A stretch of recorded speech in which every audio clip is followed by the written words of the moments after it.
আসসালামু আলাইকুম। আশা করি সবাই আপনারা ভালো আছেন। আলহামদুলিল্লাহ আমি অনেক ভালো আছি। তো আজকের বিকেলটা আজকের ভিডিওটা সকাল বিকেল ২ টাইমে করছি। কারণ কিছু কাজ থাকে যেটা আসলে সকালে একটু রৌদ্রে উঠে যায় তখন করা যায় না। আবার কিছু কাজ বিকালেও করতে হয়। তো যাই হোক, ভিডিওটা যারা দেখবেন আশা করি সম্পূর্ণ ভিডিওটা দেখবেন। আর দেখতে যদি আপনার ভিডিওটা ভালো লাগে তাহলে সবাই লাইক, কমেন্ট, শেয়ার করে দিবেন। আমার নতুন বন্ধু যারা আছেন তারা চ্যানেলটা সাবস্ক্রাইব করে পাশে থাকবেন। যারা করছেন তাদেরকে অসংখ্য ধন্যবাদ। আর এই তো সকালে আসলে এরকম ফুলগুলি দেখা যায়। ফুলগুলি দেখতে কিন্তু খুব সুন্দর লাগে, খুবই ভালো লাগে। আর আসলে ফুল মানে তো সুন্দর, সেটা যে কোনো কিছুর ফুলই হোক। তো হারে যে এখানে মরিচ গাছগুলি কেমন যেন একটা হয়ে যেতেছে। ২-৩ দিন আগেও ভালো ছিল, তখন দেখা গেছে পাতাগুলি তেমন একটা কুকড়ায় নেই। তো এখন দেখা যায় পাতাগুলিও তেমন একটা কুকড়ে গেছে। আর দেখা যায় যে পাতা একবার যদি কুকড়িয়ে যায় তখন দেখা যায় ফুলও তেমন একটা আসে না, আর মরিচ গাছ কিন্তু নষ্ট হয়ে যায়। আসলে মরিচ গাছ আর বেগুন গাছ করা একটু কষ্টসাধ্য হয়ে যায়, কারণ পোকার আক্রমণটা একটু বেশি হয়। আর এই তো এখানে যে লাল শাকের বিচিগুলো দিয়েছিলাম, তো সেগুলো মোটামুটি উঠে গেছে। তো দেখা যায় যে উঠে ঠিকই, কিন্তু পরে যখন চড়ুই পাখি খায় তখন কিন্তু আসলে আর রাখা যায় না, অনেকটাই নষ্ট করে ফেলে। আর এখানেও লাউ গাছগুলি আলহামদুলিল্লাহ খুব সুন্দরভাবে হয়েছে। তো ভাবছিলাম যে লাউ গাছগুলো হয়তো বা টিকবে না। তো এখানে করলা গাছটা একা একাই হয়েছে। আসলে যত্ন না করলে দেখা যায় সেই জিনিসটা আর ভালো হয়। আর যে জিনিসটা খুব বেশি যত্ন করা হয় অনেক সময় যত্নের কারণেও গাছ কিন্তু নষ্ট হয়ে যায়। তো কেন বললাম, তো দেখা যায় যে পানি যখন গাছে টবের গোড়ায় থাকে, তো তখন আমরা যদি সেই টবে আরো বেশি করে পানি দিই, তখন কিন্তু গাছের গোড়াটা কিন্তু পচে যায় বা নষ্ট হয়ে যায়। এই জন্য সবসময় চেষ্টা করতে হয় গাছের পানি আছে বা কি দেখে তারপরে কিন্তু গাছে পানি দিতে হয়। যেমন আমি এখানে লাউ গাছগুলিতে কিন্তু তেমন একটা পানি দিই না, কারণ যেহেতু লাউ গাছের মাটিগুলো এমনিতেই অনেক পরিমাণে ভিজা আছে। আর এখানে আমার এই যে সিম গাছগুলি আছে, বরবটি গাছ, মানে লতানো যে গাছগুলি এখন আমি ফলন পাইতেছি বা ফলন আছে, সেখানে কিন্তু আমার পানিটা বেশি দিতে হয়। আবার এই যে টমেটো গাছ, এখানেও কিন্তু আমি তেমন একটা পানি ব্যবহার করি না। দেখা যায় সপ্তাহে 1 দিন বা 2 দিন হালকা করে একটু পানি দিয়ে দিই, কারণ মাটিগুলো কিন্তু প্রচণ্ড পরিমাণে ভিজে থাকে। যেহেতু এখানে গাছ কম, গাছ ছোট, তেমন একটা পানি শোষণ করে না। তো যার কারণে দেখা যায় পানিটা কিন্তু বুঝে শুনে দিতে হয়। এই জন্য যারাই গাছে পানি দিবেন একটু খেয়াল করে দেখে শুনে পানি দিবেন, যাতে করে বেশি যত্ন বা বেশি পানি দেওয়ার কারণে যাতে গাছ যাতে নষ্ট না হয়ে যায়। তো সিম গাছগুলি আলহামদুলিল্লাহ এখন পর্যন্ত ভালো আছে। আর এই যে এখানে শসা গাছটা কিন্তু প্রায় মরেই গেছে। তো তারপর আলহামদুলিল্লাহ মোটামুটি আবার 1-2টা করে কিন্তু শসা কিন্তু বের হচ্ছে। আর আজকেও এখান থেকে ইনশাল্লাহ একটা শসা হারভেস্ট করবো। এটা যে কখন বড় হয়েছে আমি নিজেও জানি না, আসলে আমি খেয়াল করি নাই। তাই আমি ভাবছি হয়তো বা গাছ নষ্ট তেমন একটা নাই, এটা হবে না। তো তারপরে একটু অ্যাপসম সল্টের পানি দিয়ে দিছিলাম। তো তারপর দেখা যায় আবার নতুন করে সুন্দর করে কিন্তু আবার কিন্তু গাছটা কিন্তু মানে ফলন দেওয়ার জন্য রেডি হইতেছে। তো যাই হোক, দেখি আর 2-1টা যদি এখান থেকে ইনশাল্লাহ ফলন পাই, শসা পাই, তারপর আবার এই গাছটা উঠিয়ে ফেলবো। তো যদি চারা রেডি করা থাকে তাহলে কিন্তু একটু সুবিধা হয়, গাছ উঠানোর সাথে সাথে কিন্তু চারাটা বসিয়ে দেওয়া যায়। আর গাছটা যদি রেডি না থাকে তাহলে দেখা যায় বেড খালি করে আবার চারা লাগালে সেখানে কিন্তু চারা উঠতেও কিন্তু একটু সময় নেয়। তো যাই হোক, এই জন্যই আগে থেকে চারা যদি রেডি করে রাখা যায় তাহলে কিন্তু সময়টা আর অপচয় হয় না। তো এখন ভোর প্রায় 6:30টার মতো বাজে। তো আকাশটা কিন্তু এখনো খুব শান্ত আছে, কিন্তু এখন কিন্তু প্রচন্ড রোদ ওঠে। জানি না আবার বৃষ্টি হবে কিনা। তো এই যে চারা গাছগুলো আছে সেগুলো যদি একটু বড় হয়ে যায় তখন কিন্তু বৃষ্টি আসলে তেমন একটা সমস্যা হবে না। তো যাই হোক, চলে আসলাম বিকালের ভিডিওতে। বিকালে যেটা করে রাখছিলাম, তো আজকের মূল কাজ হলো আমার যে সিম গাছগুলি ডান পাশে দেখলেন বা আছে, তো সেগুলি আমি আজকে কেটে পরিষ্কার করে ফেলবো। আর এই তো এখানে হচ্ছে যেটা নতুন লাগাইছি সিম গাছ কিছুদিন আগে, তো সেখানে আলহামদুলিল্লাহ ফুল আসা শুরু হয়ে গেছে। তো 2 রকম গাছে ফুল আসছে, আর একটাতে এখনো আসে নেই। তো আশা করি ইনশাল্লাহ সেটার মধ্যে এসে পড়বে। যেহেতু এবার 3 রকমের সিম লাগাইছি, তো দেখা যায় ওই সিমগুলো হয়, ফুলগুলো হয় আপনার বেগুনি কালার, কাছে বেগুনি আর সাদা যে ফুলগুলো থাকে সেটা।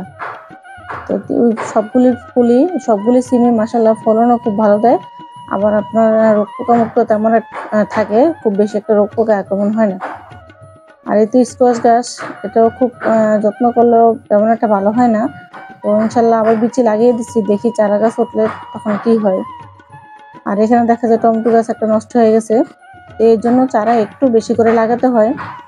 যদি ইনশাল্লাহ খুব সুন্দর হয় তাহলে সেখান থেকে মাটি উঠিয়ে কিন্তু অন্য জায়গায় নেওয়া যায়। আর যদি দেখা যায় যে ঠিকমতো গাছগুলি না হয়, তখন কিন্তু এখানে কিন্তু একটা গাছ কিন্তু উঠে ফেললেও সমস্যা হয় না। আর এই যেমন এখানেও দেখেন 3টা করলা গাছ দিয়েছিলাম, তার মধ্যে কিন্তু একটা গাছ কিন্তু নষ্ট হয়ে গেছে। এখন 2টা আছে, 2টাই যথেষ্ট, 2টাই বেশি আর লাগবে না। তো আজকের মূল কাজ হচ্ছে আমার এই যে বাগানটা এখান দিয়ে একটু পরিষ্কার করা, কারণ এই সিম গাছগুলো উঠিয়ে ফেলছি। আর মাচাটার অবস্থা এমনিতেই অনেকটা খারাপ, দুর্বল হয়ে গেছে। তো এটা যদি আমি এখানে রেখে দেই শুকিয়ে যাবে, কিন্তু আবার নতুন করে যে গাছগুলো উঠবে, তো এটার ভারে কিন্তু মাচাটা আরও কিন্তু ভেঙে পড়ে যাবে। তো যার কারণে দেখা যায় যে আমি এগুলো আজকে কেটে ফেলে দিব। তো যদি এখানে যদি লাউ গাছ বা অন্য কোনো গাছ থাকতো তাহলে না ফেললেও হতো, কারণ সেগুলো যদি শুকিয়ে যায় তখন কিন্তু অনেকটা হালকা হয়ে যায়। আর সিম গাছ কিন্তু তেমন একটা হালকা হয় না, এটা মোটামুটি একটু ওজন থাকে। তো যার কারণে সিম গাছগুলো আজকে এখান দিয়ে পরিষ্কার করে দিব।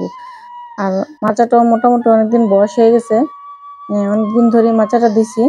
এবার শীতটা যদি পার করা যায় ইনশাল্লাহ পরবর্তীতে আবার নতুন করে আবার মাচাটা আবার রেডি করবো। যাই হোক চলেন এগুলো পরিষ্কার করে অফ ক্যামেরায় ফিরে আসতেছি। এই তো ফিরে আসলাম, এখান থেকে দেখেন পুরোটা মাচাই কিন্তু আমি খালি করে দিছি। তো করলা গাছগুলো আমার কিন্তু অন্য সাইডে ছিল, আমি এক সাইডে নিয়ে আসছি, কারণ এখান থেকে যদি করলা গাছগুলো উঠে সিম গাছগুলো এক সাইড দিয়ে উঠবে, কারণ একসাথে সিম আর করলা কিন্তু দুটো হয় না। সিম গাছ যেহেতু একটু বেশি পাতা হয়, বেশি ঘন হয়, আর করলা গাছগুলো যদি চিপায় পড়ে যায় তখন কিন্তু তেমন একটা বাড়বে না আর বড়ও হবে না। আর এই তো এখানে কিছু আজকে বরবটি হারভেস্ট করব। আসলে খুব সহজে যদি গাছ থেকে কোনো সবজির ফলন পাওয়া যায় তাহলে সেটা আমি বলবো একমাত্র বরবটি কিন্তু খুব দ্রুত কিন্তু আপনাদের ফলন দেয়। আর একটা বরবটি বড় হতে 3 থেকে 4 দিন কিন্তু লাগেও না, প্রায় 3 দিনের মতোই লাগে। তো 2 দিন আগেও আমি বরবটি হারভেস্ট করছি, এবং আজকেও দেখেন আলহামদুলিল্লাহ এখান থেকে কিছু বরবটি আমি নিব। তো কতটুকু হারভেস্ট করতে পারি আপনাদের সাথে নিয়েই করব। তো যারা বরবটি গাছ লাগান না, এই জাতের বরবটি গাছটা লাগাতে পারেন, কারণ এই বরবটিটা আলহামদুলিল্লাহ ধরে খুব তাড়াতাড়ি, আবার ফলনও দেয় খুব ভালো, আবার সাইজটাও কিন্তু একেবারে ছোট হয় না। তো সবুজ বরবটির চাইতে কিন্তু এই বরবটিটা মোটামুটি খেতেও কিন্তু ভালো লাগে, একটু মিষ্টি মিষ্টি লাগে। তো সেজন্য কিন্তু আমি কিন্তু সবসময় খেয়াল করলে দেখবেন, যারা সবসময় আমার ভিডিও দেখেন, আমি কিন্তু এই বরবটিটাই বেশি লাগাই। সবুজটা একবার 2-3 মাস আগে একবার লাগিয়েছিলাম, তো তেমন একটা ফলন হয় নাই, যার কারণে আমি আর সবুজটা লাগাই না। আমি কিন্তু এই বরবটিটাই সবসময় আমার গাছে রাখি। কিছুদিন আগে কিন্তু বরবটি গাছটা কিন্তু পোকার আক্রমণ হয়েছিল, একবার ওষুধ দেওয়ার পরে কিন্তু আলহামদুলিল্লাহ এখন পর্যন্ত কিন্তু আর কোনো তেমন পোকা আক্রমণ করেনি। আর এই বরবটিটা একবারে কিন্তু গোড়া থেকেই ধরে। তো এরকম একটু একটু করে যদি হারভেস্ট করা যায় তাহলে কিন্তু আসলে মনটা কিন্তু ভালো হয়ে যায়। তো এই তো আজকে দেখি কতটুকু হারভেস্ট করতে পারলাম। এই যে আলহামদুলিল্লাহ আজকে কিন্তু মোটামুটি অনেকগুলি বরবটি নিয়ে নিলাম, আর সাইজটাও কিন্তু খুব বড়, তেমন ছোট না, আর একেবারে কিন্তু রোগ পোকা মুক্ত।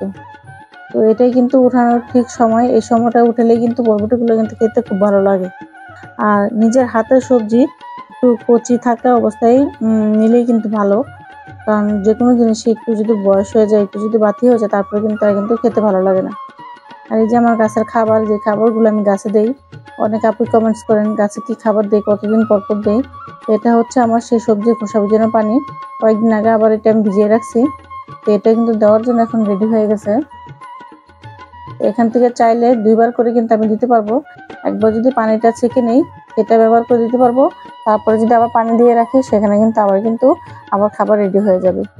তো অফ ক্যামেরায় আমি গাছে খাবারটা দিয়ে নেব, কারণ যদি ভিডিও করা অবস্থায় গাছে খাবারটা দিই আসলে অনেক সময় লাগে, তো এত সময় নিলে ভিডিওটা অনেক বেশি বড় হয়ে যায়। তো গাছে কিন্তু সবসময় খেয়াল রাখবেন। আর এখন যেহেতু প্রচণ্ড রৌদ্র, গাছে 2 বেলা করে কিন্তু অবশ্যই পানিটা দিবেন। পানিটা দিলে দেখা যাবে যে গাছগুলো কিন্তু একটু সুস্থ থাকবে। তো যাই হোক, আপুর ভিডিওটা আজকে কেমন লাগলো জানাবেন, কে কোথা থেকে দেখছেন সেটাও বলবেন। আর যারা গাছ করতে চান এখন গাছ করেন ইনশাল্লাহ। এখন গাছের ফলন ইনশাল্লাহ ভালো হবে, গাছও বেশি একটা মরার চান্স থাকবে না। আর শীতকালে বিভিন্ন ধরনের সবজি পাওয়া যায়, যে কোনো কিছু চারা কিন্তু আপনারা কিন্তু লাগাতে পারেন। তো সবাই ভালো থাকবেন, সুস্থ থাকবেন। ইনশাল্লাহ পরবর্তী আবার কোনো একটা ভিডিও নিয়ে হাজির হব। সে পর্যন্ত সবাই ভালো থাকুন, সুস্থ থাকুন। আল্লাহ হাফেজ।